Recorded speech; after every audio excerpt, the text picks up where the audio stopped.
त्रिवेदी सिर्फ 16 साल की थी।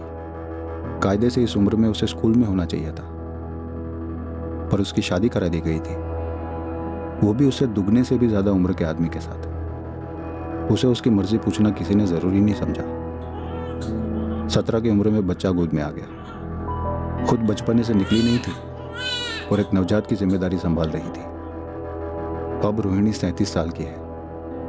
अब वो अपनी मर्जी जताती है, वो सारी चीजें करती है जो वो तब नहीं कर पाई, जब उसे पता भी नहीं था कि जिंदगी में मर्जी नाम की भी कोई चीज होती है।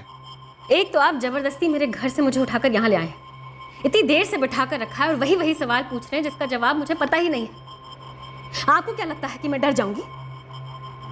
इस तरह से सवाल पूछने से मैं सारे इल्जाम कबूल कर लूंगी?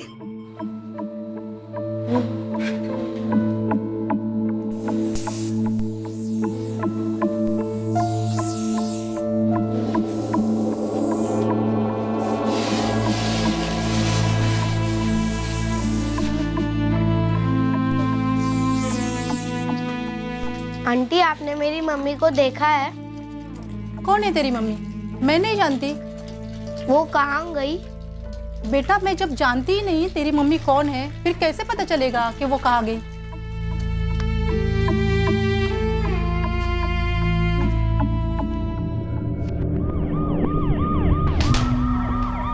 सितंबर का महीना था। पुणे शहर में हुए एक जुर्म ने सारे शहर में दहशत फैला दी।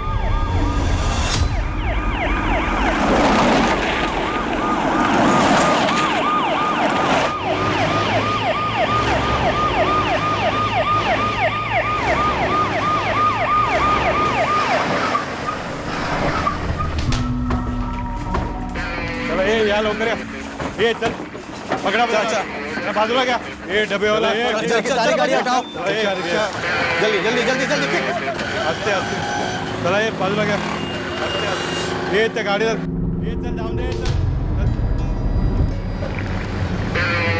ये पार्टी भाई के आस्ते आस्ते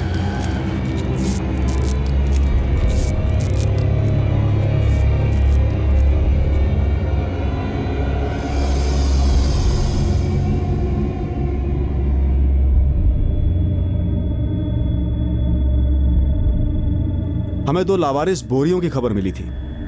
किसी अज्ञात आदमी ने फोन किया था, बोला था कुछ गड़बड़ लग रही है। जब हम पहुंचे हमें भी वही लगा।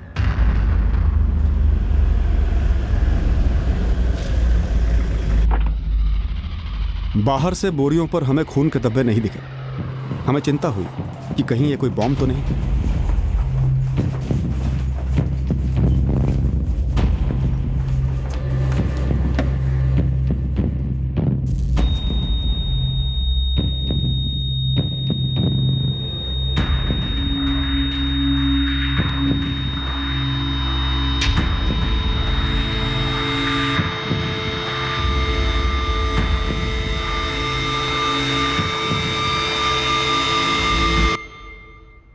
सर कोई एक्सप्लोसिव नहीं है, मगर बदबू आ रही है काफी। लाश हो सकती है।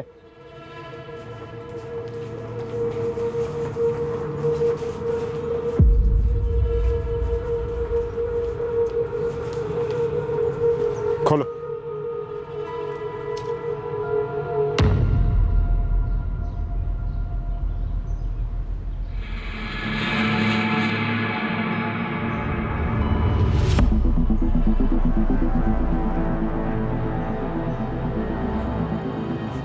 अंदर एक प्लास्टिक बैग है सर।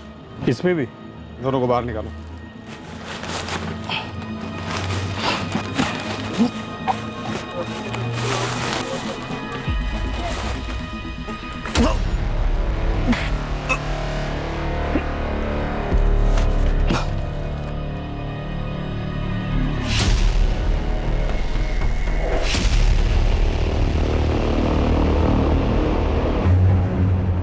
पुलिस का कहना है कि इस वक्त स्पष्ट नहीं है कि कटे हुए हाथ पैर किसी एक ही महिला के हैं या एक से ज्यादा लाशें हो सकती हैं।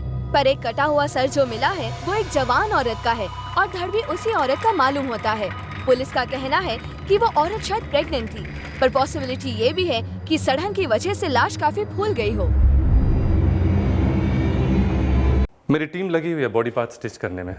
रेडी होने में कम से कम 4-6 घंटे और लगेंगे। आप एक काम कीजिए, कल सुबह तक फ़ोन कीजिए। पर क्या सारे बॉडी पार्ट्स एक ही औरत के हैं? इतना तो बता सकते हैं। देखने में ऐसा लग तो रहा है, पर एग्जैक्ट डिटेल्स मैं आपको कल सुबह ही बता पाऊंगा। आप कल सुबह तक वेट कर लीजिए प्लीज़।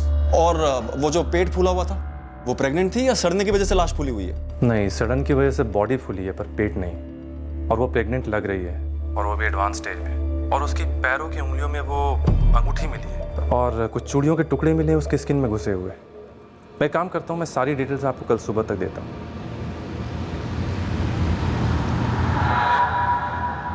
एकदम सड़ गई है। फिर भी भेज दो, सभी पुलिस थानों में भेज दो। सड़न देख के लगता है कि मर्डर 3-4 दिन पहले हुआ था। ये 3-4 दिन पहले की मिसिंग कंप्लेंट्स निकलवाओ। कल सुबह तक और भी डिटेल्स मिल जाएंगी। सभी पुलिस थानों में बोल दो कि कल सुबह तक और डिटेल्स दे दी जाएंगी।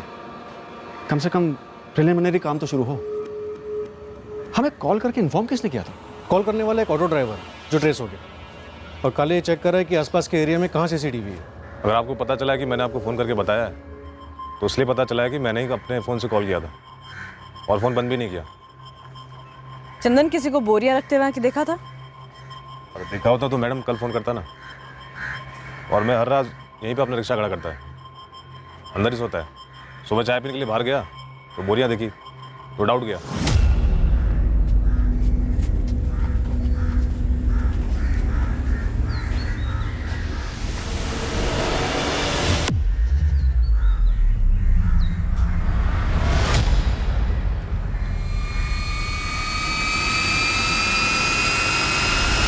बोरियों के बाहर तो खून लगा नहीं था, तो फिर क्या सड़ा? कचरा भी तो हो सकता था ना। और मैडम इधर कोई कचरा नहीं फेंकता है, और जिस तरह से बोरियां लगी हुई थी कचरा नहीं लग रही थी। और मैं अकेला नहीं था जिसने देखा, बाकी ऑटो वाले भी थे, सब कट लिए। आज सुबह ही देखा? हाँ साहब, आज सुबह ही देखा। चंदन, और कौन कौन ऑटो वाले जो अपना ऑटो यहाँ पे पार्क करते हैं, सबका नाम लिखवा दे। मैं सबको नहीं जानता मैडम। देख चंदन, तुम जितनों को जानता है उनकी डिटेल्स बता दे, बाकी हम पता कर लेंगे।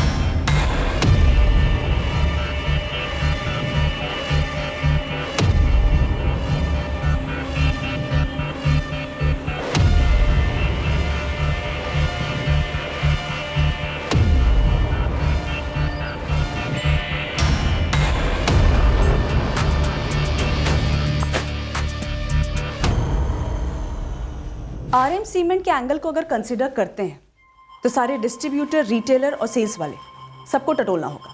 बोरियों पर कोई बैच नंबर नहीं है गीता, ना ही अंदर सीमेंट के ट्रेसेस हैं।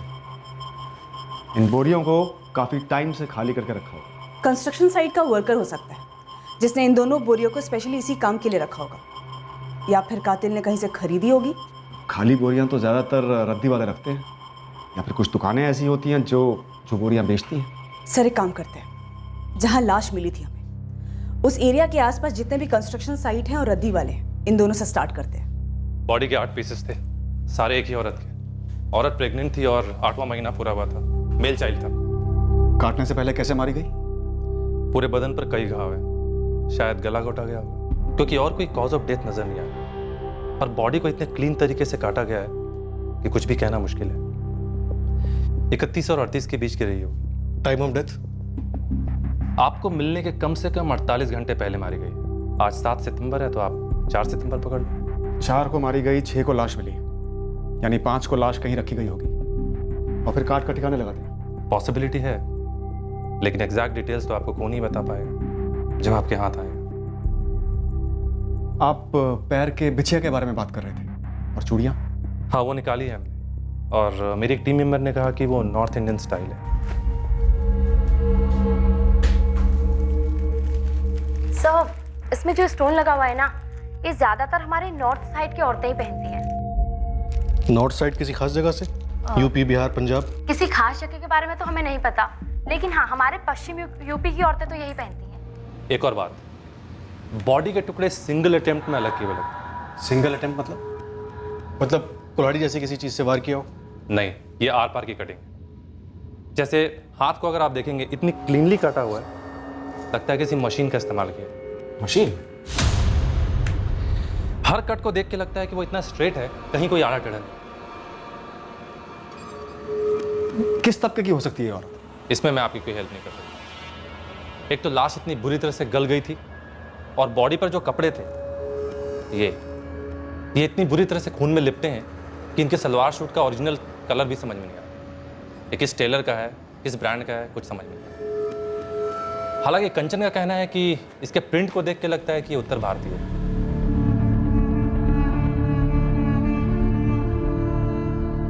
एक बात और, लाश शायद बाहर रखी हुई थी, इसलिए बहुत ज़्यादा सड़ गई।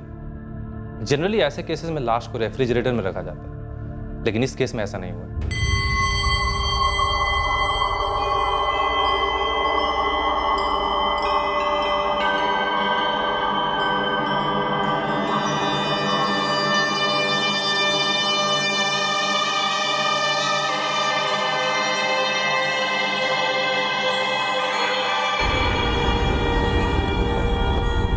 ये हड्डी के आर पार काटने वाला इलेक्ट्रिक सॉ मशीन हो सकता है, वो लकड़ा काटने वाला टिम्बर मार्ट्स में जो यूज होता है, या फिर मार्बल या पत्थर काटने वाली मशीन एक झटके में आर पार कर सकती है।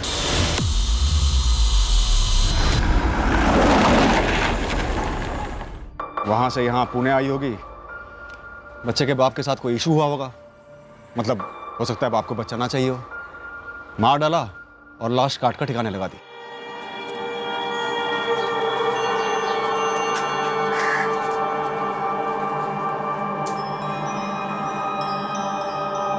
नॉर्थ इंडिया के पुलिस स्टेशन में केस डिटेल्स भेजें, ये पिछिया की आइडेंटिफिकेशन करवाएं। चांस लेते हैं सर।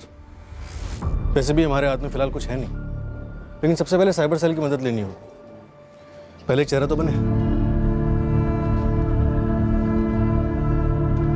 अगर पॉसिबल हो तो फेस के बाद पूरी बॉडी का स्केच बना, उन्हीं कपड़ों में। आइडेंटिफिकेशन में हेल्प होगी। Okay sir.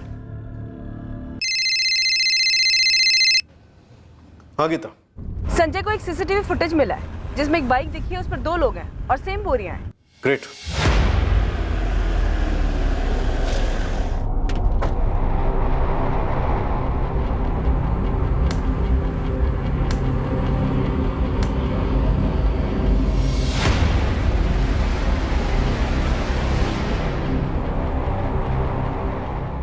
जहां बोरियां मिली उससे थोड़ी दूर की दुकान पर थी ये सीसीटीवी।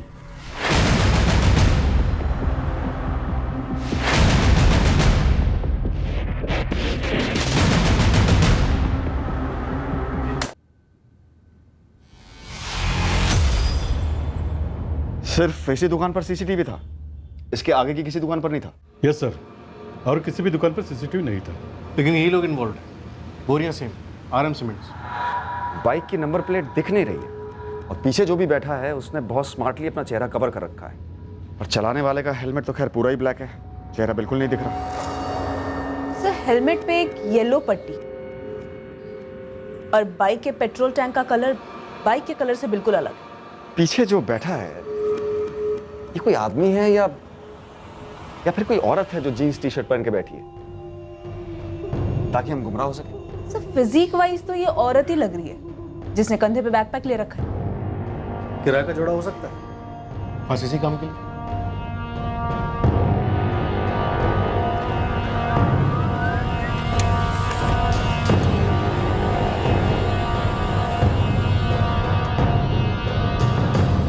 एनलार्ज करने पर भी कुछ खास नजर नहीं आ रहा।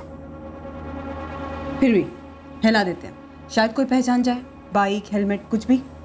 बाइक पुरानी दिखती है लेकिन पेट्रोल टैंक अलग रंग का है। नवीन, लोअर मिडिल क्लास एरियाज पर ज़्यादा फोकस करो। बाइक मैकेनिक्स और ऑटो स्पेयर पार्ट्स वालों को भी टटोलो। हो सकता है किसी ने हाल ही में पेट्रोल टैंक बदलवाया हो। हमने पूरे शहर में इन 2 बाइक सवार लोगों को खोजा। हमारे सामने जो भी ऑप्शंस थे हम उस पर काम करते रहे। संगीन जुर्म था और इसकी तह तक जाना जरूरी था। हमारा नेटवर्क भी काम पर लगा था, यह पता करने कि शायद किसी ने इन दोनों को पहचान लिया हो। मीडिया के थ्रू हमने इस केस को काफी पब्लिसिटी दी। हमें लगा था इससे शायद कोई औरत को पहचान ले। औरत 8 महीने पेट से थी, 1 महीने में डिलीवरी होती। इस एडवांस स्टेज में किसी ना किसी गायनेकोलॉजिस्ट के पास तो गई होगी, कोई मैटरनिटी होम जहां डिलीवरी होने वाली थी। एब्सोल्युटली सर, किसी ना किसी हॉस्पिटल में अपॉइंटमेंट तो जरूर लिया होगा डिलीवरी के लिए। डॉक्टर ने डेट्स दी होंगी चेकअप के लिए, ड्यू डेट दी होगी, लेकिन ये अब कभी नहीं पहुंच पाएगी। आई थिंक हमें सारे ऑब्स्टेट्रिशियन, गायनेक और मैटरनिटी होम को टारगेट करना चाहिए। Hello, Somlal maternity hospital. Hello, Vibho nursing home. Hello, Ragini maternity hospital.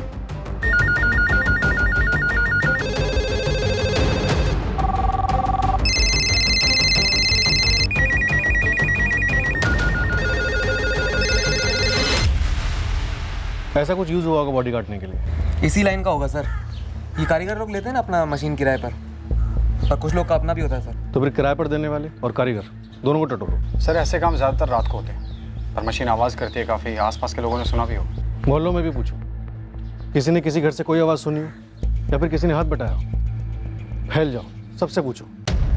8 महीने की गर्भवती महिला की निर्मम हत्या से पूरे शहर में हड़कंप मच गया है। अब तक इस औरत की पहचान नहीं हो पाई है। पुलिस इस केस की इन्वेस्टिगेशन में जोरों से जुटी हुई है, लेकिन ना ही ये औरत कौन है और ना ही सीसीटीवी में दिख रहे संदिग्ध कौन है पता लग पाया है। आज एक प्रेस कॉन्फ्रेंस में पुलिस ने कई महत्वपूर्ण जानकारी देते हुए आम जनता से भी अपील की है मदद के लिए। तो हमारा आपसे आग्रह है कि अपने अपने पब्लिकेशंस में प्लीज़ इसे छापिए और लोगों से रिक्वेस्ट कीजिए कि अगर किसी को भी 8 महीने प्रेग्नेंट औरत के बारे में पता हो जो 4 सितंबर से गायब है, वो प्लीज़ सामने आए और तुरंत हमें इन्फॉर्म करें। ये जो मशीन आप देख रहे हैं तस्वीर में, ये सिर्फ एक नमूना है, जस्ट एन एग्जाम्पल। हमारा अनुमान है कि ऐसी ही किसी मशीन का इस्तेमाल किया गया है इस जुर्म को करने के लिए। हमारा ये भी अनुमान है कि मुजरिम कोई ऐसा शख्स हो सकता है जो पेशे से इस तरह के औजार का इस्तेमाल करता हो। तो हमारी रिक्वेस्ट है कि किसी को किसी पर कोई भी शक है वो प्लीज़ आगे आए और हमें इन्फॉर्म करें। टिप देने वाले की आइडेंटिटी को गुप्त रखा जाएगा और सही टिप देने वाले को इनाम भी दिया जाएगा।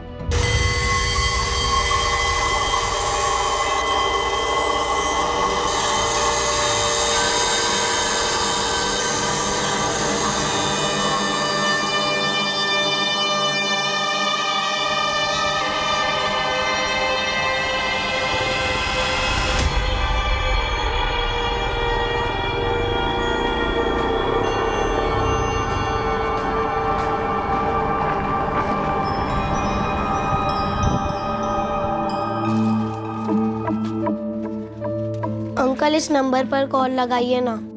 कॉल लगा तो 2 रुपया लगेगा।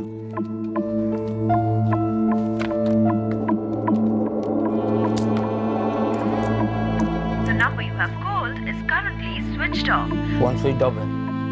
वापस लगाइए ना। बेटा फोन बंद रखा गया है, तुम एक काम करो, बाद में आ जाना। जब सामने वाला फोन चालू करेगा तो तुम्हारी बात हो जाएगी। मैडम, एक आबिदा शेख हैं जिनका अपॉइंटमेंट 9 सितंबर को था, लेकिन वो 9 सितंबर को आए ही नहीं। नंबर है इस आबिदा शेख का? जी है, एड्रेस भी है। लिखो।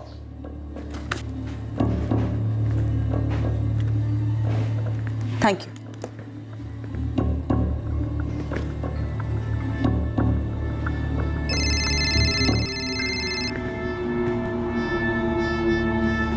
ASI Geeta. Madam, doctor Shanti Acharya clinic से बोल रही हूँ।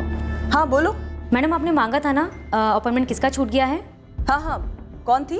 11 तारीख का एक अपॉइंटमेंट था मंजू चंद्रा का, आज 4 तारीख हो गई है, आई नहीं अब तक। नाम और एड्रेस बोलो फटाफट। The number you have called is currently switched off. Please try again later.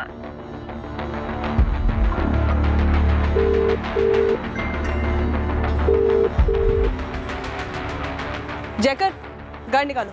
अर्चना चल।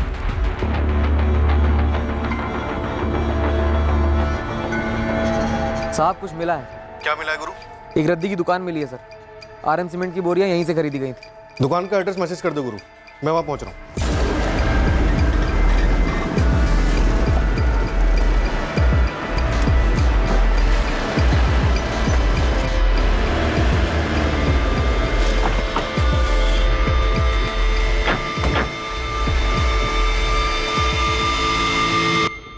अरे भाई, हाउस नंबर 63।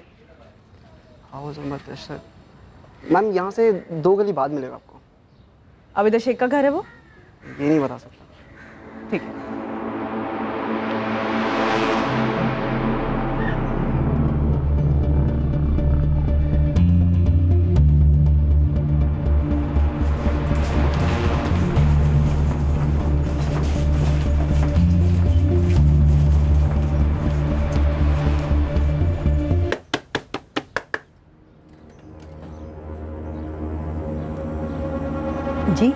आबिदा शेख का घर यही है? क्यों, क्या बात है? आप कौन लगती हैं उसकी? आप काम बोलो जी। देखो आबिदा का फोन स्विच ऑफ आ रहा है, या तो तुम उसे घर से बाहर निकालो या मैं घर में घुस के चेक करूँगी। क्या चेक करेगी आप? 8 महीने प्रेग्नेंट है ना वो। तो ये डॉक्टर नमिता के पास उसका 9 तारीख का अपॉइंटमेंट था, गई क्यों नहीं वो? उससे आपका क्या ताल्लुक है? देखो सीधे सीधे ये बताओ वो घर पर है या नहीं।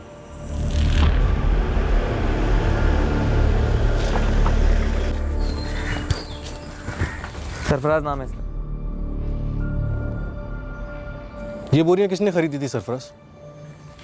मालिक, ये गुरु भाई ने जब पूछा तो ईमानदारी से मैंने बता दिया था। 5 तारीख को दोपहर के टाइम एक आदमी आया था, कौन था क्या था इसके बारे में मेरे को कुछ नहीं मालूम साहब। तो कैसे याद रह गया तुझे? उसने 2 बोरियां मांगी थी, उस टाइम मेरे पास एक ही बोरी थी और दूसरी एक बोरी में मेरा ही कुछ छुटपुट सामान पड़ा हुआ था, लेकिन वो जिद करने लगा 2 बोरी चाहिए।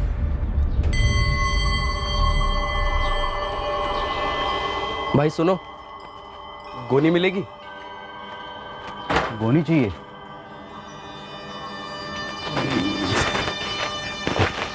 चलो भाई 25 का एक गोनी।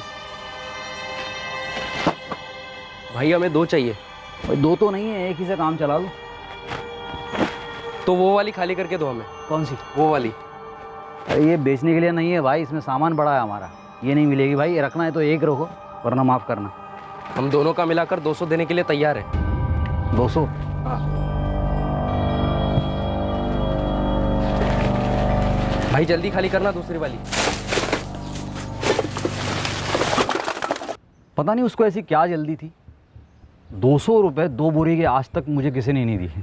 पहले कभी देखा है उसे यहाँ पे? इसी मोहल्ले का? नाना साहब, उसको तो पहली बार ही देखा और इस मोहल्ले का तो गारंटी से नहीं था। ये देख, ये तो पहले भी देख चुका हूँ साहब, ये अखबार में भी छपी थी और गुरु भाई ने भी एक बार दिखाया। वैसे देखा जाए तो ये हो सकता है, लेकिन मैं पक्का नहीं बोल सकता साहब। साले 50 का माल रोज रोज कोई 200 में बेचता है क्या? शक्ल कैसे भूल सकता है तू? स्केच बनवा दे चल। अरे गुरु भाई क्या अभी, हर रोज़ इतने सारे बंदे दुकान में आते कैसे याद रहेगा? और वैसे भी ये कोई खास बंदा तो था नहीं, मेरे को खाली सौदा याद है, उसका बंदे का थोपड़ा याद नहीं है साहब। मैं पूरे मोहल्ले में फील्डिंग लगा देता हूँ सर, किसी के घर में रुका मेहमान भी तो हो सकता है। एक बिगड़ छूटना नहीं चाहिए गुरु। 5 तारीख को बोरियां खरीदी गई थी। मोहल्ले में कोई सीसीटीवी है तो 5 तारीख का फुटेज निकलवा। देखो जबरन मेरे घर में घुसने नहीं दूंगी मैं। मुश्ताक भाई समझाइए ना मैडम को। मैडम एक बार बताओ तो सही, अबिदा को क्यों ढूंढ रही है? एक केस का मामला है, बुलाओ आबिदा को। केस? क्या केस? मेरे आबिदा को इस सब में क्यों घसीट रही हो आप? आबिदा का शौहर रिजवान कहाँ है? वो सऊदी में काम करता है। देखो चुपचाप ये बता दो आबिदा घर पर है या नहीं, और अगर नहीं है तो 3 सितंबर से गायब है या 4 सितंबर से। मैडम आप क्या बोल रहे हैं? आबिदा गायब क्यों होगी? अगर नहीं गायब है तो बुलाओ ना, बुलाओ। ये लो आ गए अबिदा।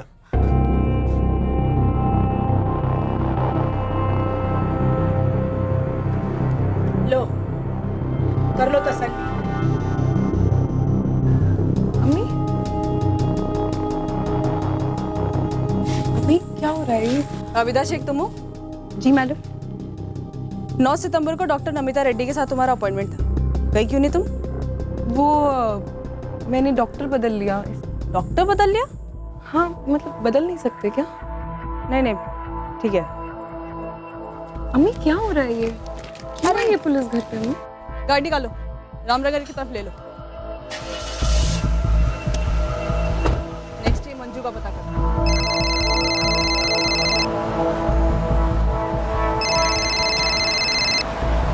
हेलो जी ये किसका नंबर है? इस नंबर से फ़ोन आया था।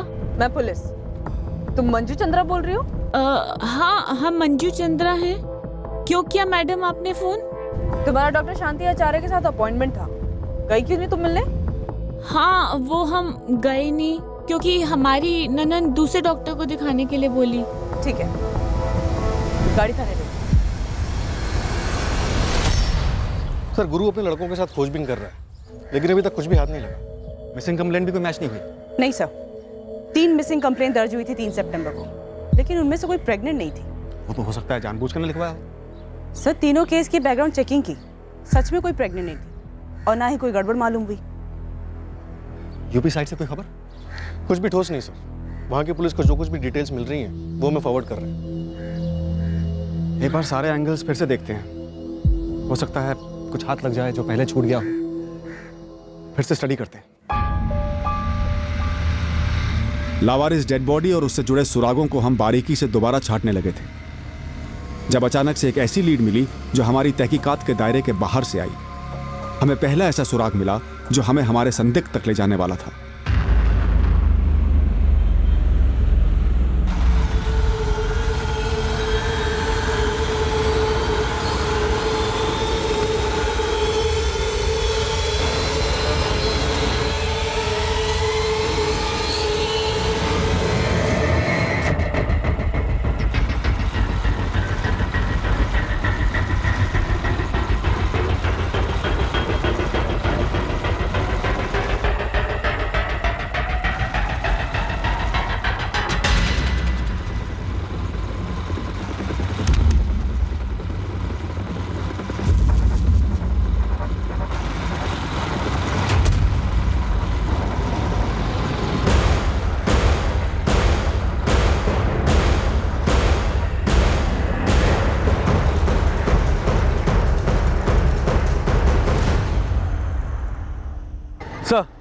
सर ये वही बाइक थी सर, मैं 100% कंफर्म हूँ। बाइक का टैंक का कलर भी सिल्वर था और बाइकर ने वही हेलमेट पहनी थी जो हमने उस दिन तस्वीर में देखी थी। बढ़िया बढ़िया जगन, तुम बाइक का नंबर तो नोट कर पाए ना? सॉरी सर, मैं नंबर तो नोट नहीं कर पाया। हाँ, लेकिन गोविंद राय सर्कल के सीसीटीवी में बाइक कैप्चर हुई है। वो बढ़िया, तो तुरंत उसका फुटेज भेज दो। जी सर, मैंने अपने सीनियर से बात की है, उन्होंने फुटेज निकलवा लिया है। आधे घंटे में आप तक पहुँच जाएगी।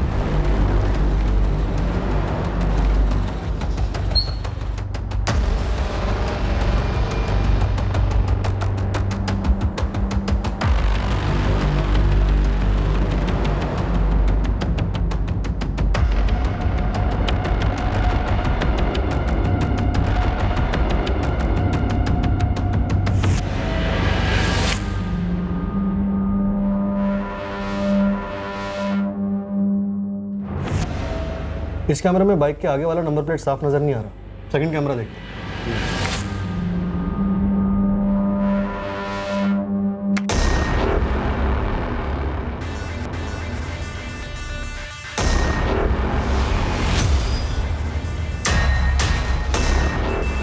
हमें हमारा सस्पेक्ट मिल गया नवीन, उठा लाओ इसे।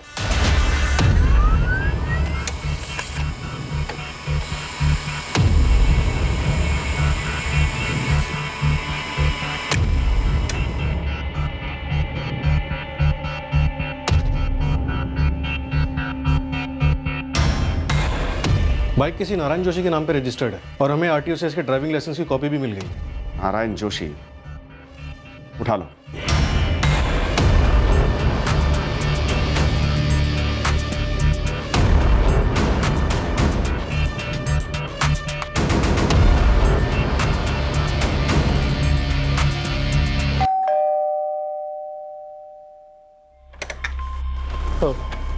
जी, ये औरत कौन है?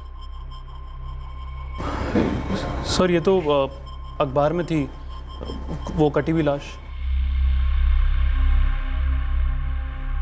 लेकिन मैं इसे नहीं पहचानता सर। ये बाइक पहचानते हो?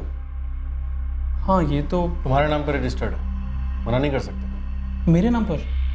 अजीब बात है, अभी तक इसका रजिस्ट्रेशन चेंज नहीं हुआ। अब तुम बोलोगे बेच दी वगैरह वगैरह। वगैरह वगैरह नहीं सर, सच में बेच दी, करीबन 4 महीने पहले सर, मई में। किसे बेची? बिना रजिस्ट्रेशन बदले?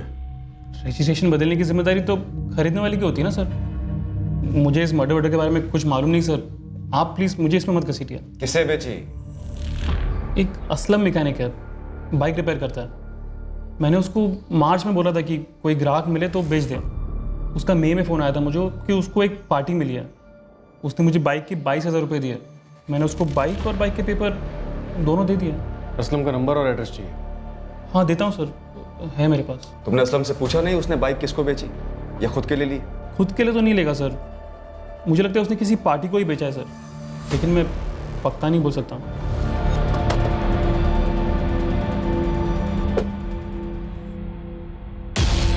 असलम हाशमी कौन है? सलाम साहब, मैं ही हूँ। बताइए ना, कुछ बाइक वाइक दिखाऊँ आपको? फिलहाल तो ये बाइक दिखा, नारायण जोशी की बाइक। ये तो नारायण जी की बाइक है साहब। मैंने ही बेची थी करीब मई के महीने में। पिछले 8 दिनों से ये फोटो लगातार अखबार में छप रहा है। न तू सामने आ, ना ही नारायण जोशी। अरे नहीं साहब, आपने नारायण जी का नाम लिया ना, इसलिए फटक से याद आ गया। और साहब अखबार पढ़ता नहीं हूँ मैं पढ़ता हूँ सर, तस्वीर देखी भी थी, लेकिन मेरा ध्यान ही नहीं गया कि ये मेरी पुरानी वाली बाइक है जो असलम ने बेच डाली थी। बाइक किसको बेची थी? साहब उस बंदे का नाम तो याद नहीं आ रहा है। जिस बंदे को तूने बाइक बेची उसका नाम याद नहीं आ रहा तुझे? सच में याद नहीं आ रहा है साहब। और साहब नारायण जी की बाइक ऊपर से टिप टॉप और अंदर से बिल्कुल खटारी थी। वो मुझे कब से कहते रहते थे कि बिकवा दे। तब तक वो बंदा आया और उसको उस बजट में वो बाइक फिट हो गई, तो मैंने उसको बेच दी। साहब ज़्यादा फ़ायदा नहीं हुआ, बहुत छोटा सौदा था।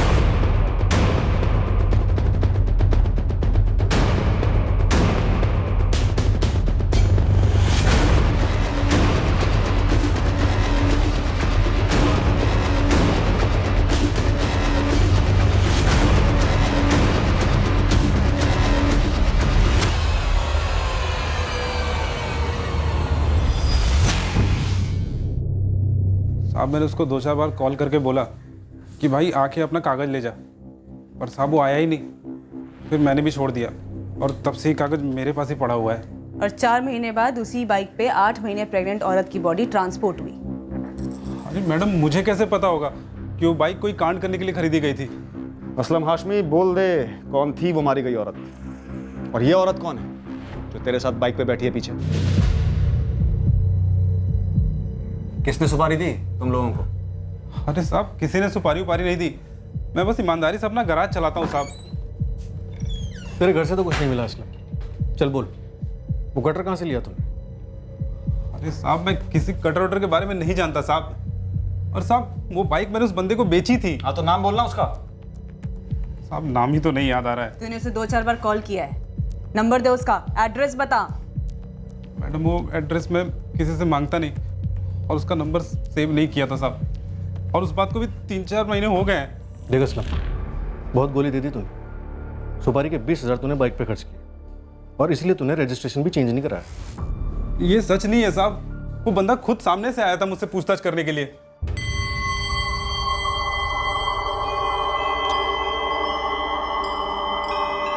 हाँ भाई सुन, तेरी नज़र में कोई सेकेंड हैंड अच्छी सी बाइक है, खरीदनी है? अभी फिलहाल तो नहीं है। एक काम करो, अपना नंबर दे दो मुझे, कुछ होता है तो बोलता हूँ मैं। एक काम कर, तू अपना नंबर दे दे, मैं मिस कॉल मारता हूँ। हाँ ले लो। तू उसे नहीं जानता, वो तुझे नहीं जानता, फिर तेरा ही गैराज मिला तो उसे बाइक लेने के लिए? अरे साहब मैं मैकेनिक हूँ और सिर्फ बाइक का। और साहब इससे पहले मैंने कितने सेकेंड हैंड बाइक बेचे हैं, अब किसी ने बताया होगा मेरे बारे में। असलम तुझे उसका नाम नहीं याद, बात कुछ जम नहीं रही है। उसने तुझे अपना नंबर दिया लेकिन तूने सेव नहीं किया, तो तूने उससे कांटेक्ट कैसे किया नारायण की बाइक को बताने के लिए? तू टाइम वेस्ट कर रहा है असलम। बता दे कौन है ये और कौन कौन शामिल है इस मर्डर में? अरे साहब मैं अम्मी अबू की कसम खा के कह रहा हूँ साहब, मुझे सच में कुछ नहीं पता है। उस बंदे को मैंने 25,000 में बाइक बेची और सिर्फ 3,000 उसमें से लिए। साहब आप मोबी नगर में जाके किसी से ही पूछ सकते हो मेरे बारे में, कोई मेरे बारे में गलत नहीं बोलेगा साहब। साहब बेवजह मुझे इस मामले में मत घसीटो। हम नहीं घसीट रहे, ये बाइक तुझ तक पहुंची है। इस केस में बहुत गर्मी है असलम, और तू बता नहीं रहा है कि तूने बाइक किसको बेची। सर तो सारा से किसी पर ही आएगा ना, ऐसे कोई बाइक बेची नहीं, ऐसे कोई पेपर चेंज नहीं हुए, ऐसा कोई कस्टमर था ही नहीं। अरे था साहब, बिल्कुल था साहब। मुझे यही सब लफड़े वाले काम करने होते तभी कहाँ से कहाँ पहुँच गया होता साहब। साहब मेरे हाथ देखो साहब, ईमानदारी वाले हाथ है साहब। नारायण जोशी की बैकग्राउंड चेकिंग हुई। हमें भरोसा हो गया था कि उसने वाकई में बाइक असलम को बेची थी। उसका इस मर्डर केस से कनेक्शन होना लगभग ना के बराबर था। मैकेनिक असलम हाशमी की बैकग्राउंड चेकिंग से भी कुछ शक करने जैसा नहीं मिला। उसके भी इस केस से ताल्लुक होने के आसार नहीं दिखे जिसमें एक प्रेग्नेंट औरत का मर्डर हुआ था। असलम हाशमी नाम है, नंबर है 444987646। इस नंबर पर मई मंथ में हमारे सस्पेक्ट के कॉल आए भी हैं और गए भी हैं, तो इस नंबर की टॉप प्रायोरिटी पे कॉल रिकॉर्ड निकालिए प्लीज। हमें उम्मीद थी कि अगर असलम सच बोल रहा था तो उसके कॉल रिकॉर्ड्स में उस खरीदार का नंबर दिखेगा जिसको असलम ने नारायण की बाइक बेची थी, जिसका कटी हुई डेड बॉडी डंप करने में इस्तेमाल हुआ था। काफी कोशिशों के बाद भी असलम सस्पेक्ट का हुलिया याद नहीं कर पाया, ना ही उसके बारे में कोई और जानकारी दे पाया। हम इस केस में कुछ आगे बढ़े तो थे, पर ऐसा लग रहा था कि हम कहीं जाकर अटक गए हैं। कुछ भी याद नहीं आ रहा साहब।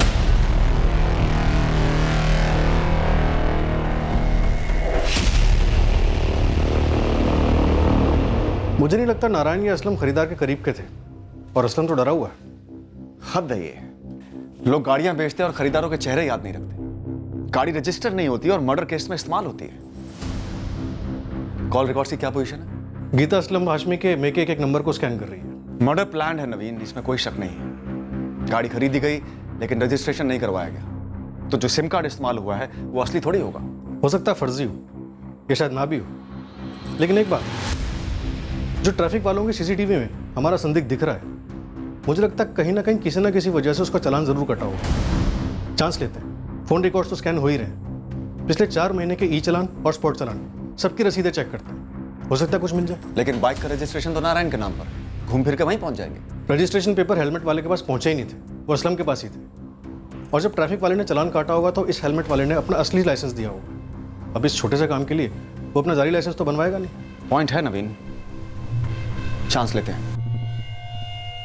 एक तरफ हम असलम के मई के महीने के कॉल रिकॉर्ड्स को बड़ी बारीकी से चेक कर रहे थे ताकि हम इस बाइक के खरीदार तक पहुंच सकें। दूसरी तरफ हमने ट्रैफिक डिपार्टमेंट की मदद ली, यह जानने के लिए कि इस जुर्म में इस्तेमाल की गई बाइक से कभी कोई ट्रैफिक रूल तो नहीं टूटा था, चालान तो नहीं कटा था, या फिर मई से सितंबर के बीच कभी सस्पेक्ट का लाइसेंस चेक किया गया हो। काम आसान नहीं था, पर हमें भरोसा था कि हम संदिग्ध तक पहुंच ही जाएंगे। बस इस बात का अंदाजा नहीं था कि इसमें कितना समय लगने वाला है।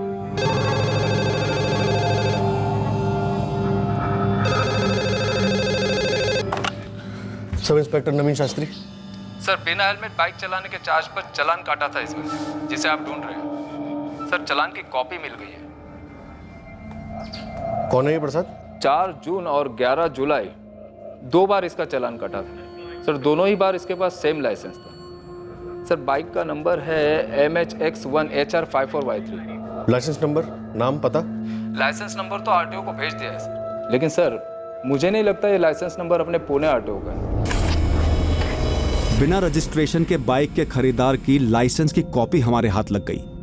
यह हमारे सस्पेक्ट की ही थी, और अब हमारी तहकीकात का एक अलग नया पन्ना खुल गया था। ड्राइविंग लाइसेंस जोधपुर के पास रहने वाले किसी ललित यादव के नाम पर रजिस्टर्ड है।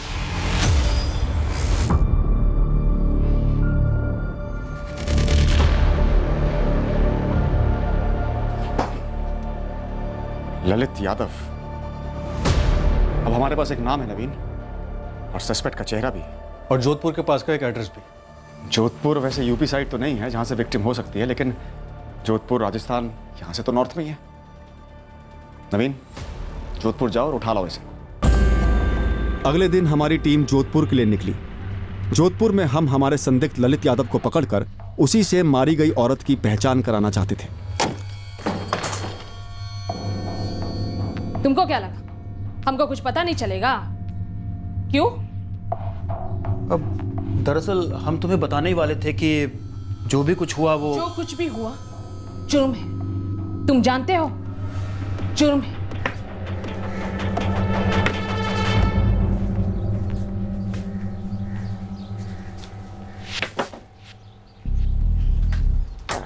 राम राम काका। हाँ, राम राम।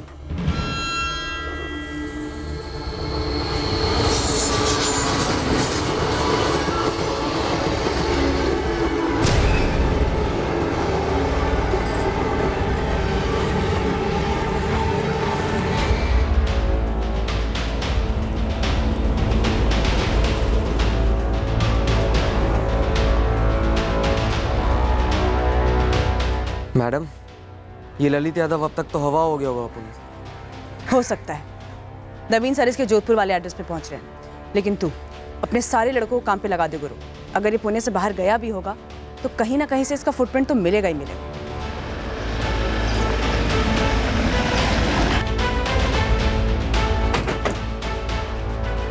सर, ये वाला था।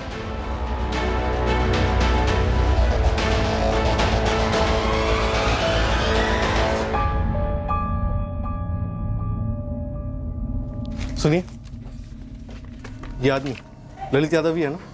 जी साहब। ये उसके घर पे ताला लगा है। हाँ साहब, पिछले 3 साल से ताला है। साल में 1 आध बार वो आता है यहाँ। सुना है कहीं बाहर काम करता है। इसकी पत्नी कुछ ऐसे दिखती थी? पत्नी? जहाँ तक मुझे पता है उसकी शादी नहीं हुई है। क्या ये कोई और रिश्तेदार हो सकती है ललित की? उसके माँ बाप तो बहुत साल पहले गुजर गए। और कोई रिश्तेदार है तो मुझे नहीं मालूम। कोई है जिसे पता हो? ललित को पुणे में देखा गया इस औरत के साथ, और इस औरत का मर्डर हो गया। 8 महीने पेट से थी। मुझे नहीं पता। वैसे मैंने आपको बताया, ललित यहाँ पे साल में 1 आध बार ही आता था और वो अपने आप में ही रहता था।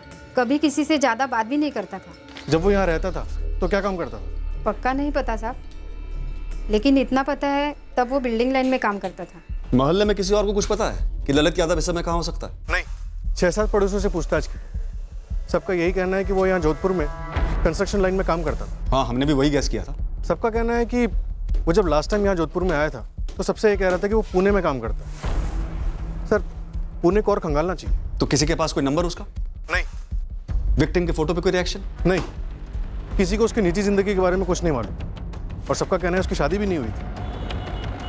अब पुणे में ललित यादव की हमारी खोज और गहरी हो गई। पुणे के हर कंस्ट्रक्शन साइट को हमने अपने रडार में ले लिया, इस उम्मीद से कि ललित यादव शिफ्ट भले हुआ हो, वो शायद अब भी पुणे में ही होगा।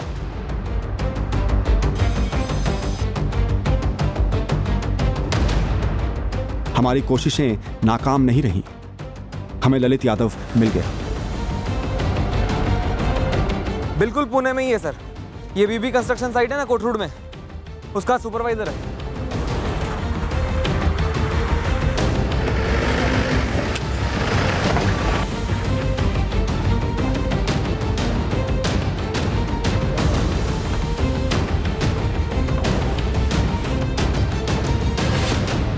ललित यादव वहां पर है। काम के लिए रोते रहोगे, जब काम मिल जाएगा तो फिर काम नहीं करोगे। ठीक है? ललित यादव जी। आप लोग कौन? पुलिस। लेकिन मैंने क्या किया है? मैं इस औरत को नहीं जानता साहब। मर्डर किया और जानता नहीं? मैंने किसी को नहीं मारा। मारा, और मारने के बाद टुकड़े भी किए। क्या बात कर रही हैं मैडम? मैंने नहीं मारा किसी को। देख ललित, 12 दिन लगे हैं तुझ तक पहुंचने में। तो मेरी पेशेंस को और आजमा मत। देखिए, इस मर्डर केस के बारे में सबको पता है, सब जानते हैं, अखबार में आया। आप मुझे क्यों इस मर्डर केस से जोड़ रहे हैं सब? मैं किसी औरत को नहीं जानता हूँ, सच्ची बता रहा हूँ। आप मेरे घर की तलाशी ले सकते हो। तलाशी लेंगे हम, पूरी तलाशी लेंगे, पूरी तहकीकात भी करेंगे, और हमारे सुराग तक पहुंचने का तो इंतजार कर मत, बहुत महंगा पड़ेगा तुझे।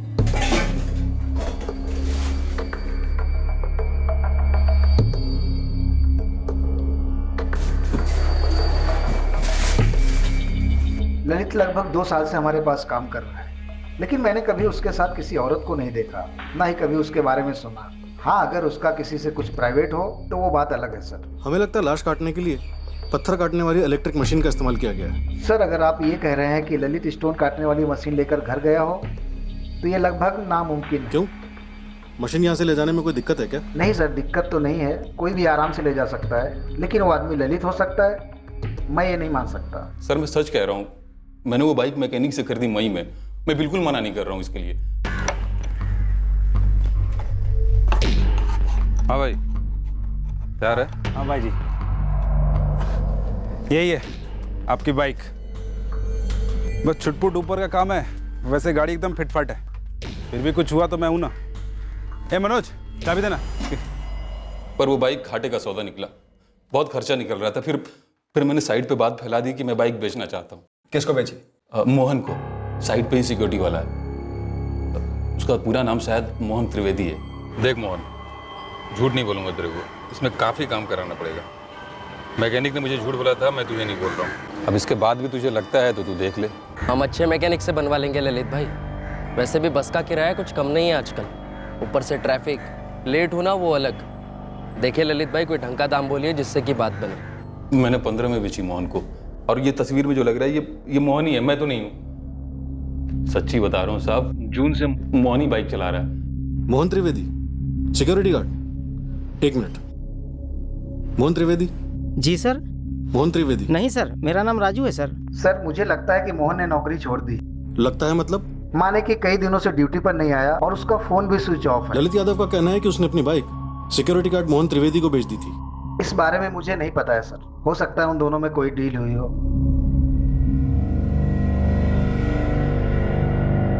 मोहन तो आया ही नहीं 12 सितंबर से ड्यूटी पे। साहब मैंने ही सीनियर सुपरवाइजर जगदीश को बोला कि कोई और गार्ड देख ले। साहब मोहन फोन नहीं उठा रहा था।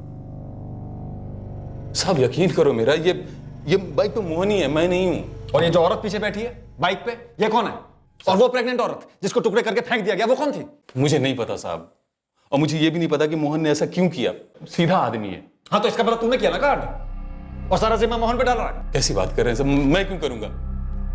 मैंने नहीं किया साहब, अकेले रहता हूँ। आप चाहो तो मेरे घर जाके तलाशी ले लो, पूछ लो, पता कर लो, अकेले कमाने खाने वाला हूँ साहब, मैं क्यों करूंगा ऐसा? सर सिक्योरिटी एजेंसी से मोहन त्रिवेदी का एड्रेस मिला है, वहीं जा रहा हूँ। 12 सितंबर से गायब है, मुझे नहीं लगता वहां मिलेगा। फिर भी देख लो।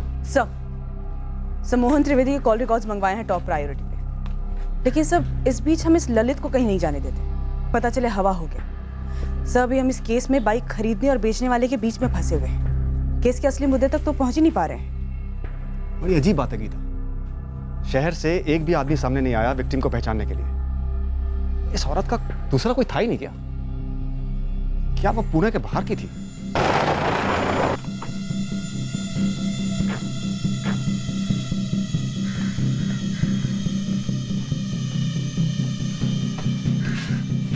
पता करो ये खुली मोहन की थी या फिर किराए पर रहता था।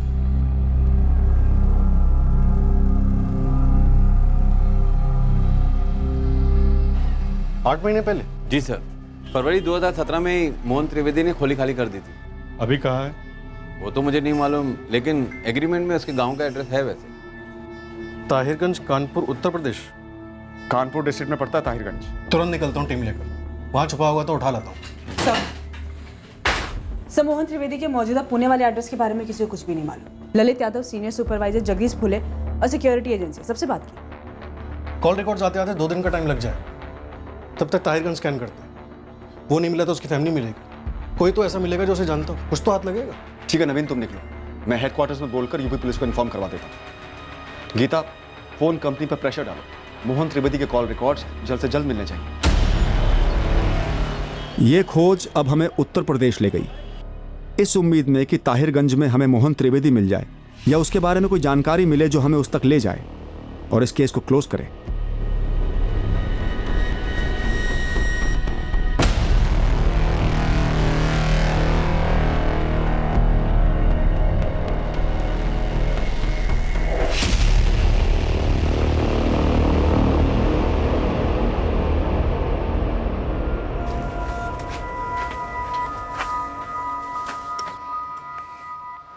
पंडित जी, इस गांव के सरपंच से बात करवाइए, शायद वहां से कुछ हासिल हो। जी।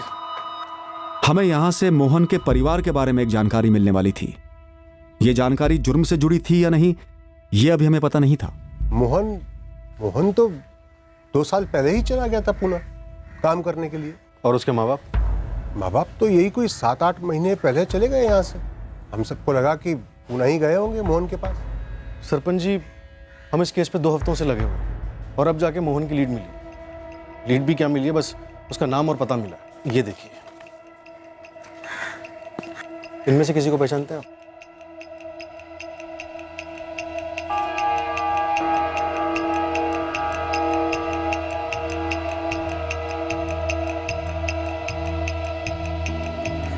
इसमें से कोई क्या पहचान पाएगा साहब? देखिए सरपंच जी, हम काफी दूर से आए हैं, एक बार गौर से देखिए प्लीज, हो सकता है आप कुछ बता सकें। मुश्किल है, लेकिन हम आपको एक बात बताते हैं इस मोहन के माँ बाप के बारे में। एड्रेस है उनका, नंबर है? ना, दोनों नहीं है, लेकिन एक बात है, देखिए शायद आपके काम की हो। बोलिए। एक आदमी था, कमल पाठक नाम था उसका इनके घर पर काफी आना जाना लगा रहता। राम राम काका। राम राम।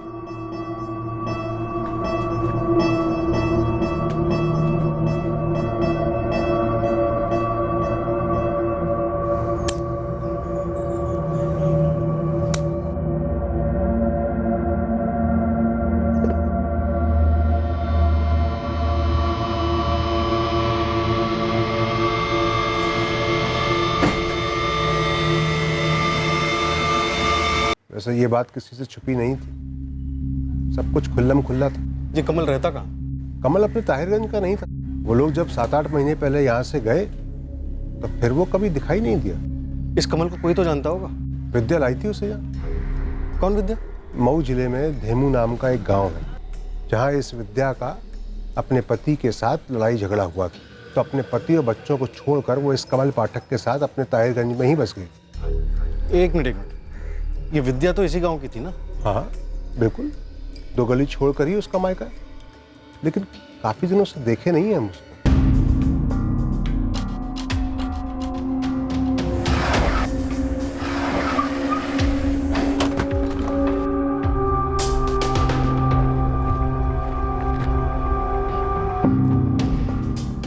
महाराष्ट्र पुलिस से विद्या वर्मा यहीं रहती है? जी साहब, हम विद्या के पिता हैं। क्या बात है साहब? विद्या कहाँ है? वो यहाँ नहीं है। कमल पाठक के साथ है। बात क्या है वो तो बताइए। हम मोहन त्रिवेदी को ढूंढ रहे हैं। तो साहब उसका हमारी बिटिया से क्या ताल्लुक? आपको नहीं पता? पूरा गांव जानता है। आपकी बेटी विद्या इस कमल को लेकर यहाँ पे आई थी और कमल का मोहन के घर पे आना जाना शुरू हुआ। क्यों शुरू हुआ ये आप लोग भी जानते हैं। अब हम मोहन के माँ बाप को ढूंढ रहे हैं, जिससे कि हम मोहन को ढूंढ सकें। उसके लिए हमें विद्या को ढूंढना है। वो कई दिनों से यहाँ नहीं आई और उसने पैसे भी नहीं भेजे। खुद के पति और बच्चों को छोड़कर उस कमल के साथ यहाँ चली आई और कमल भी अपने परिवार को छोड़कर यहाँ चला आया। तो मोटी मोटी बात यह है कि विद्या कमल के साथ चली गई। हाँ चली गई। पता नहीं ऐसे क्या घुस गया हमारी बिटिया के दिमाग में, क्या कर बैठी, अपने हाथों से अपना घर बर्बाद कर दिया। साहब देवो गांव में जाकर कमल के बारे में पूछिए। वैसे साहब आप मोहन को क्यों खोज रहे हैं? दरअसल वो एक केस में शामिल है। सर वो केस क्या जाने दीजिए। आप लोगों के पास विद्या का नंबर है या वो भी नहीं है? हाँ है। अब रुकिए एक मिनट। इस केस की जड़ यहाँ विद्या के घर में ही थी। घूम फिर कर हमें यहीं आना था। धेमू गांव, मऊ जिला। जी सर। लग जाए इस कमल पाठक के पीछे। क्या पता मोहन तक कोई लीड मिल जाए। ठीक है, हो आओ धेमू। शाम तक मोहन के कॉल रिकॉर्ड्स हाथ में आने चाहिए। हो सकता है उससे पहले मोहन ही हाथ में आ जाए। जिला मऊ के धेमू गांव से हमें आशा थी कि कमल पाठक पर कोई लीड मिलेगी और वो हमें मोहन त्रिवेदी और उसके परिवार तक पहुंचाएगी। अब हम पूरी तरह मान चुके थे कि इस भयंकर हत्याकांड केस की चाबी केवल मोहन त्रिवेदी के हाथ में थी। देखिए, कमल हमारे बस नाम के पति हैं। एक अरसे से वो हमारे साथ नहीं रहते। इस वक्त कहाँ मिलेगा? ये तो उससे ही पूछिए जिसके साथ हैं। विद्या वर्मा। सारा गाँव जानता है उन दोनों के बारे में। 2 साल हो गए हैं, हमने शक्ल नहीं देखी है उनकी।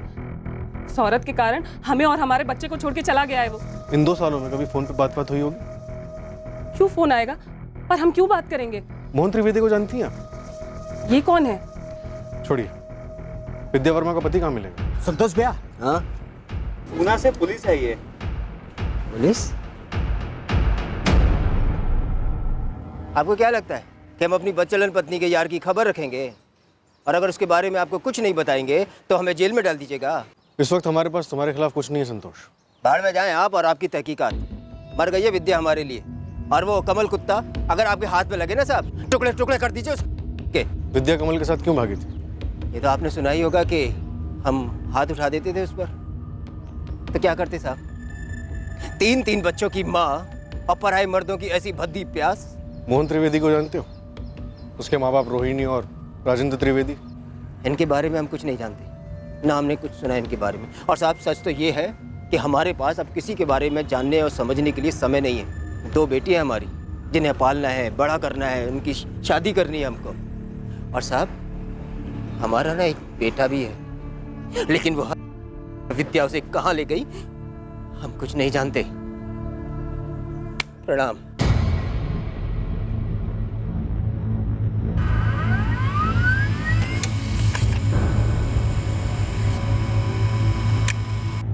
अगले दिन हमें मोहन त्रिवेदी के फोन रिकॉर्ड्स मिले, जिससे हाल ही में किए गए कॉल्स की जानकारी मिली।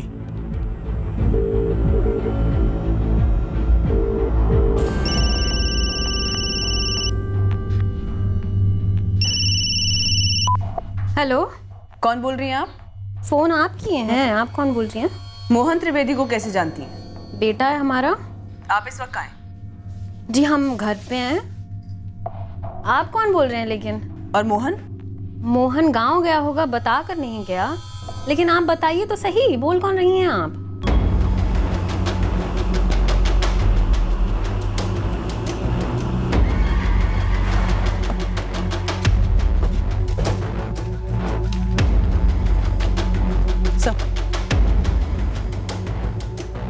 रोहिणी त्रिवेदी का घर यही है? जी आप रोहिणी, रोहिणी। हाँ जी। बात क्या है जी? आपका बेटा मोहन कहाँ है? जी हम आपको फोन पे बताए थे ना, हमको नहीं पता है। आप लोग क्या जानना क्या चाहते हैं? आप कौन है? हम मोहन के पिता हैं। आप राजेंद्र हैं?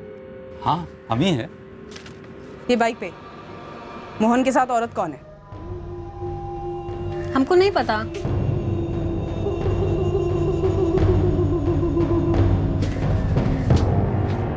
ये बच्चा कौन है? हमारा बेटा है ये। ये भी? ये भी मतलब? और ये कौन है?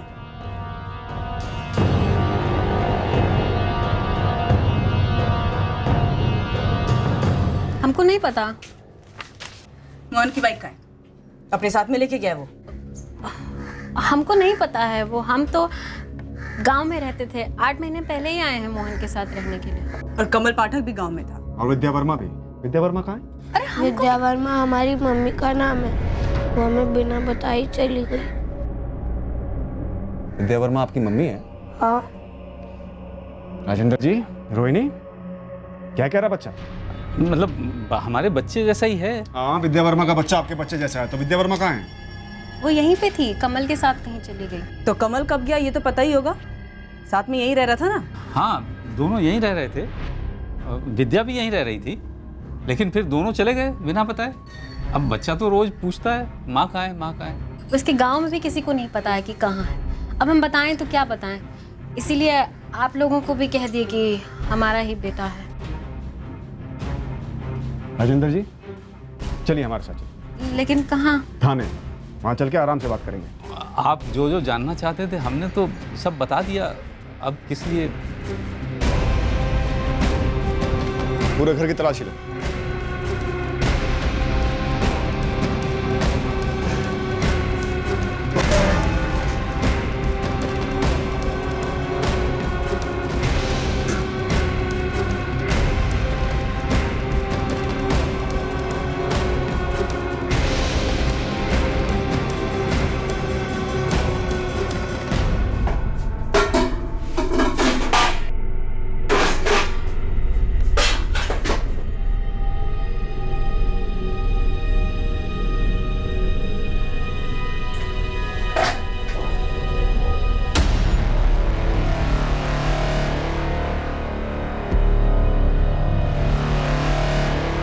सर,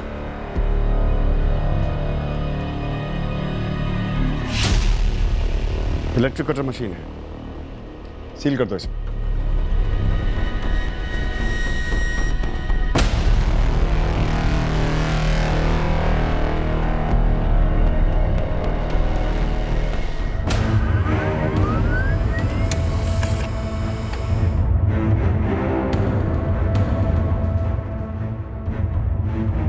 जी सही बात है, विद्या 6 महीने पेट से थी जब वो यहाँ ताहिरगंज से चली गई थी।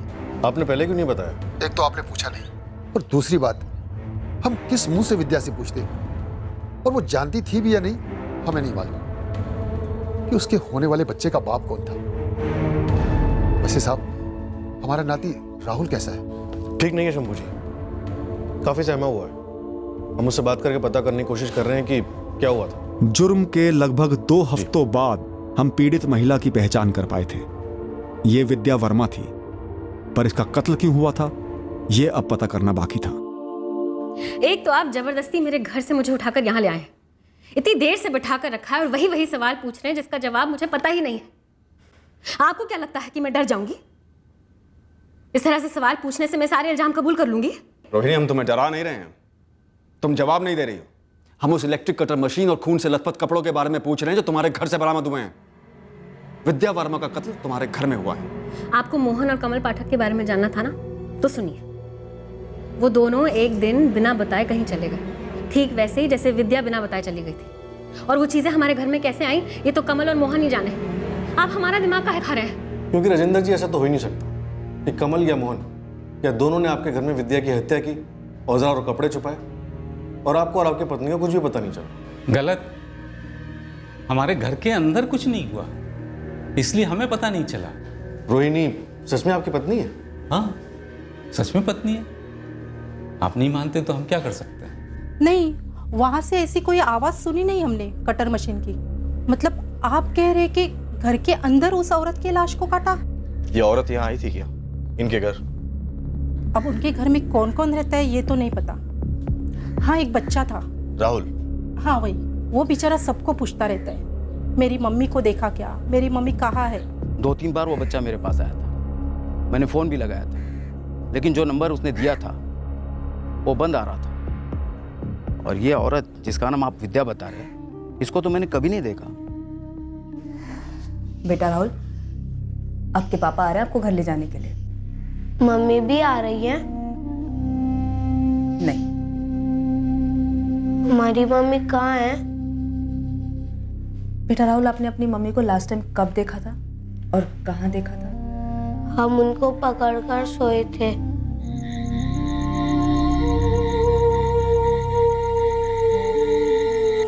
फिर जब सुबह उठे तो मम्मी वहाँ नहीं थी। पूरे घर में देखा लेकिन वहाँ भी नहीं थी। वो कमल को बोल कर गई या मोहन को, ये हमें नहीं पता। और जब कमल ने कहा कि विद्या गांव लौटी है, हम क्यों नहीं मानते? वो उसी के साथ आई थी, उसके करीब थी।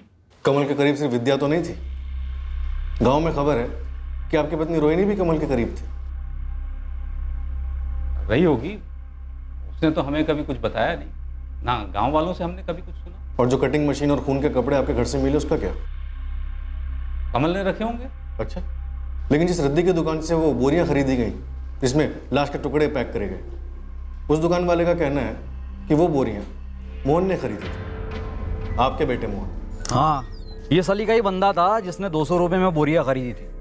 हम दोनों का मिलाकर 200 देने के लिए तैयार है। 200? हाँ 200। अगर इतना ठोस सबूत है तो धर लीजिए ना मोहन को, हमको क्यों परेशान कर रहे हैं? मोहन हमसे थोड़ी पूछ के करता है कुछ, और कोई भी हमसे कहां पूछ के करता है। हो सकता है कमल ने करवाया उससे ये सब। हाँ, तो था हमारा कमल पाठक के साथ कुछ, इससे क्या है आपको? कुछ किया है क्या कमल पाठक ने या मोहन ने जिसका हमको नहीं पता है? रोहिणी, ज्यादा होशियार बनने की कोशिश मत करो। विद्या वर्मा के कत्ल से जुड़े हुए सबूत मिले तुम्हारे घर से। ऐसा हो ही नहीं सकता कि जिस किसी ने भी कत्ल किया हो उसका तुम्हें और तुम्हारे पति राजेंद्र को पता ना हो। कैसे पता होगा? आप कमल और मोहन को ढूंढ रहे हैं ना, तो फिर उनको पकड़कर पूछताछ कर लीजिए। आप हमारा दिमाग काहे खा रहे हैं? तुम तुम्हारे पति राजेंद्र और कमल पाठक के साथ पुणे आती हो 8 महीने पहले तुम्हारे बेटे मोहन के साथ रहने के लिए। तुम्हारा रिश्ता चलता रहता है कमल पाठक के साथ तुम्हारे पति राजेंद्र और बेटे मोहन के सामने। उसके बाद विद्या वर्मा आती है, फिर भी तुम्हारा कमल पाठक के साथ रिश्ता बना रहता है जिसका विद्या वर्मा के साथ अफेयर चल रहा है। क्या विद्या वर्मा के कत्ल के पीछे ये एक त्रिकोण है? आपको जो समझना है, जो बोलना है, जैसे बोलना है, आप न लगे रहिए। हम तो बस इतना कहेंगे कि हमको कुछ नहीं मालूम है। बस इतना मालूम है कि एक रात विद्या अचानक से चली गई। हमने कमल से पूछा तो कमल ने कहा कि गांव गई है, हमने मान लिया। फिर मोहन भी कहीं चला गया और उसके बाद खुद कमल। किसी ने कुछ नहीं कहा। तीनों का मोबाइल फोन भी बंद है और आप हमें यहाँ उठाकर ले आए। रोहिणी से सच निकलवाना आसान नहीं था। सभी कोशिशों के बावजूद वो गोल गोल बातें किए जा रही थी। रोहिणी का पति राजेंद्र त्रिवेदी भी चुप हो गया था। उसकी उम्र का लिहाज करते हुए हम उस पर ज्यादा दबाव भी नहीं डाल पाए। राहुल को उसकी मां के मर्डर के बारे में कुछ भी पता नहीं था। उसे घर में इलेक्ट्रिक कटर मशीन का इस्तेमाल होने के बारे में भनक तक नहीं थी। बच्चे के लिए अपनी मां के साथ हुए हादसे को कबूल करना मुश्किल साबित हुआ।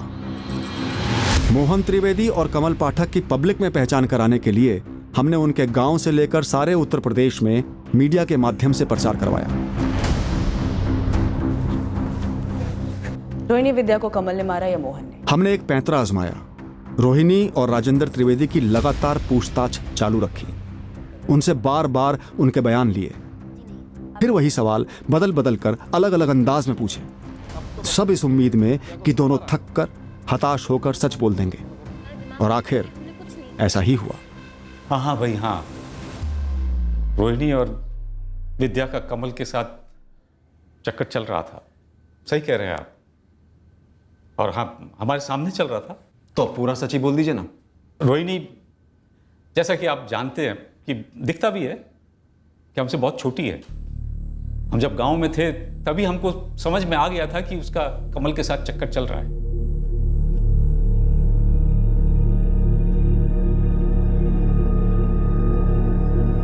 आगे रोहिणी, आगे। विद्या के साथ कमल पाठक तुम्हारे गांव आया, उसके बाद तुम्हारी उससे दोस्ती हुई, प्यार हुआ, बहुत कुछ हुआ। उसके बाद सब कुछ हुआ, सब कुछ हो गया। उसके बाद कमल को किसी के साथ बांट नहीं पाया, इसलिए मोहन को फोन करके कहा कि हम, उसके बाबा और कमल तीनों पुणे आएंगे उसके साथ रहने। अब घर छोटा पड़ेगा ना मोहन, तो बड़ा घर किराए पे ले लेना। अब 4 पैसे कमल भी कमाएगा तो घर के किराए में हिस्सा दे देगा, ठीक है? हाँ ठीक है माँ, हम बताते हैं, हम सोचते हैं कुछ। अरे सोचना वोचना क्या है इसमें? अब जितनी जल्दी हो सके तुरंत ही घर ले लो। हम बस 2-3 दिन में आ रहे हैं पुणे रहने के लिए तुम्हारे साथ। क्या 2-3 दिन में? हाँ 2-3 दिन में, समझ जाओ बस। कमल, वो पुणे जाने वाली बात इन विद्या को बिल्कुल नहीं कहोगे, समझे? नहीं कहेंगे। हमारी कसम खा के कहो। अब बात में कसम मत खिलाया करो। एक बार बोल दिया ना हम नहीं कहेंगे, मतलब नहीं कहेंगे।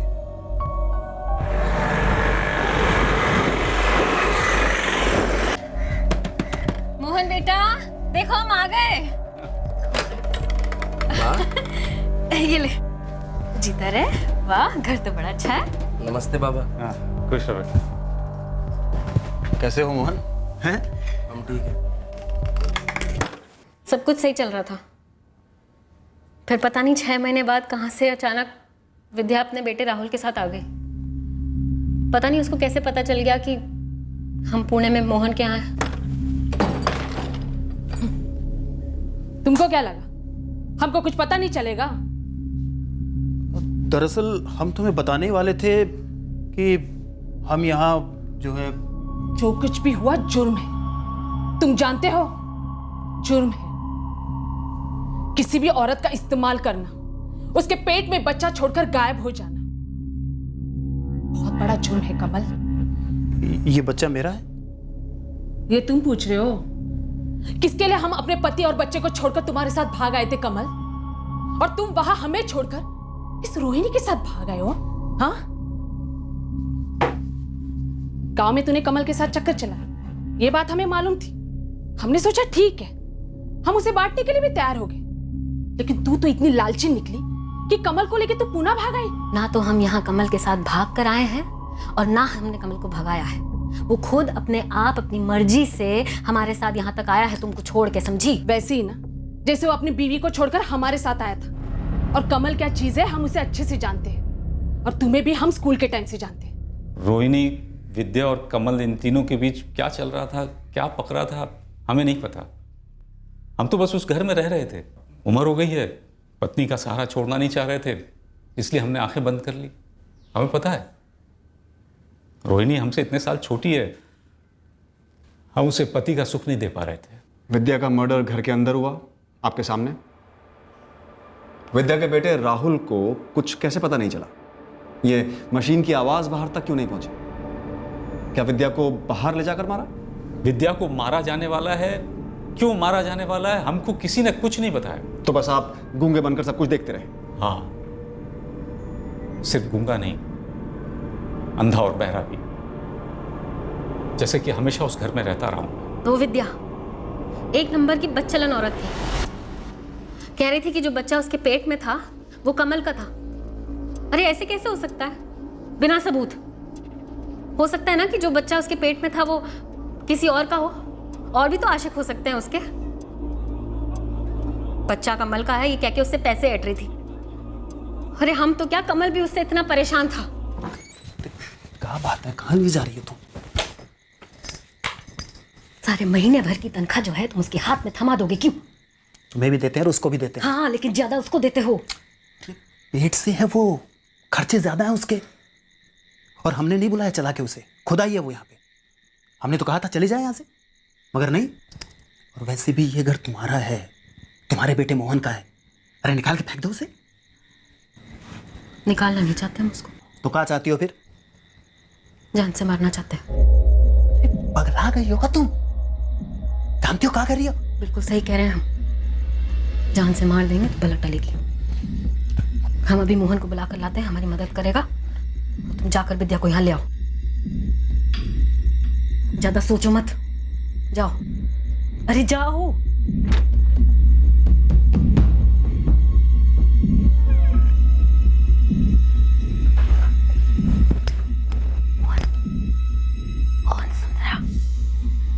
क्या हुआ माँ? उठ, हमको काम है तेरे से। इस वक्त क्या काम है? विद्या को खत्म करना है और यही सही वक्त है।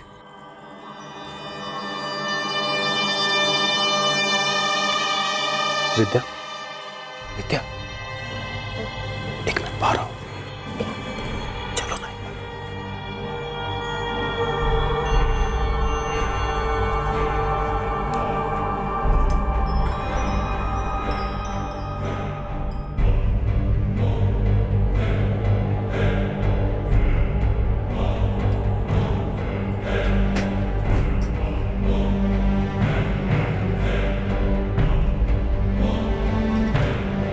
क्या हुआ? क्या बात करनी है आपसे?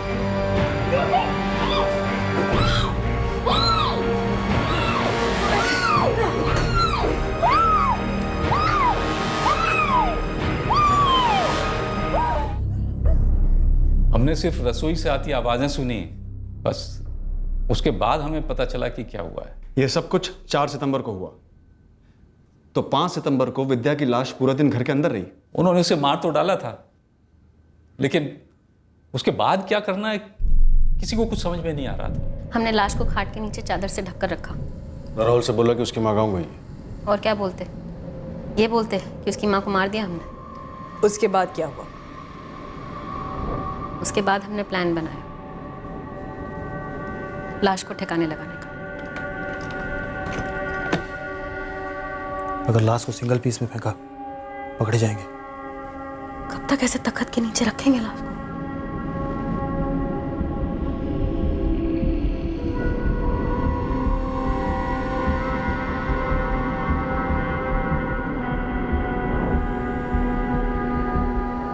सड़ी की बदबू आएगी भयंकर।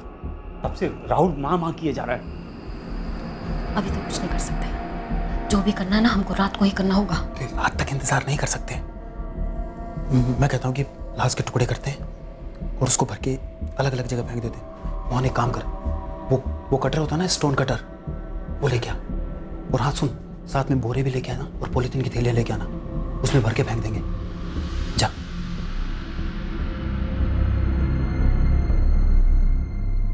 मोहन भैया, मम्मी कहाँ है? आ जाएगी बेटा, इतना सोचो नहीं, जल्दी आ जाएगी।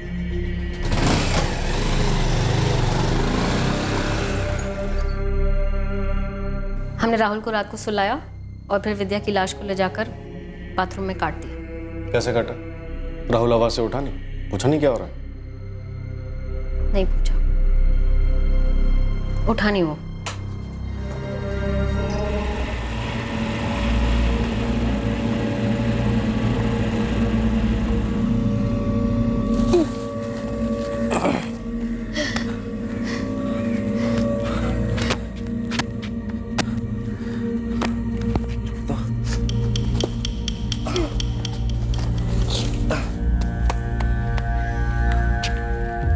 माँ, ये सही जगह नहीं लग रही है, किसी कचरे के ढेर में फेंक देते हैं। बिल्कुल सही जगह है। जल्दी से ये वाली बोरी भी यहाँ फेंक और निकल चल यहाँ से।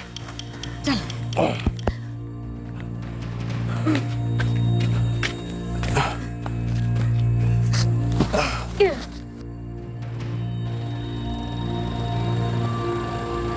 यानी जब हमने अखबारों में खबर छपवाई तो कमल और मोहन यहीं थे।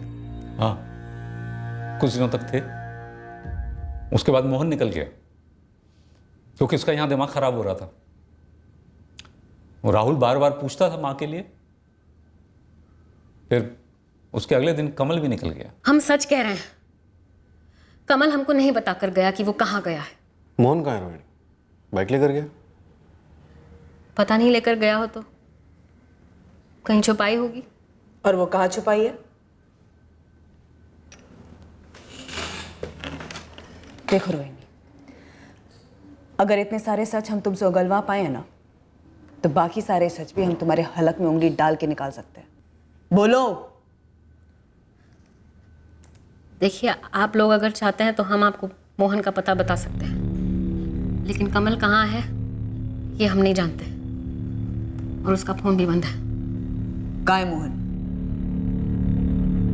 मोहन एक लॉज से भागकर दूसरे लॉज में छुप रहा था।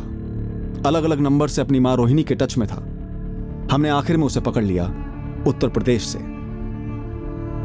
क्या हुआ था 4 की रात? हम सो रहे थे सर। मोहन की पूछताछ के दौरान उसने वही सारी बातें दोहराई जो उसकी मां रोहिणी ने हमें बताई थी। वो तुम्हारी नानी। चाइल्ड केयर कमेटी की सारी फॉर्मेलिटीज पूरी करने के बाद राहुल, विद्या का बेटा, विद्या के माता पिता को सौंप दिया गया। वो गहरे सदमे में थे यह जानकर कि उनकी बेटी के साथ क्या हुआ था। कमल पाठक के गांव धेमू में कांस्टेबल तैनात कर दिया है सर्विलेंस के लिए, पर कमल अभी तक वहां नहीं दिखा है। यूपी पुलिस से कहकर कमल पाठक के लिए एक लुकआउट नोटिस जारी करवाओ। पूरे यूपी स्टेट के सभी थानों में ये नोटिस जाना चाहिए। हमारे केस में बस एक वही बचा है जिसकी गिरफ्तारी होनी बाकी है। ठीक है, मैं यूपी पुलिस में अर्जी भेज देता हूँ।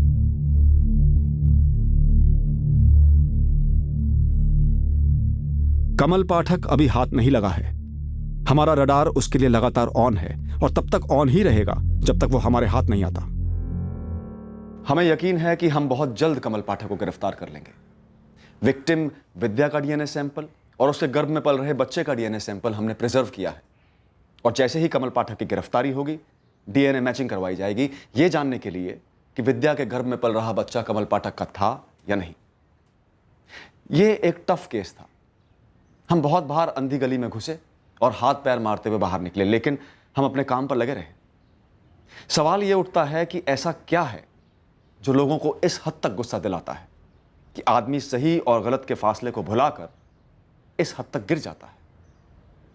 हमारा काम साफ है, बार बार यह साबित करना कि जुर्म करके कोई बच नहीं सकता। Crime never page. जुर्म से सिर्फ और सिर्फ नुकसान होता है। फिर मिलेंगे अगले हफ्ते एक और नए केस के साथ। क्राइम पेट्रोल सतर्क।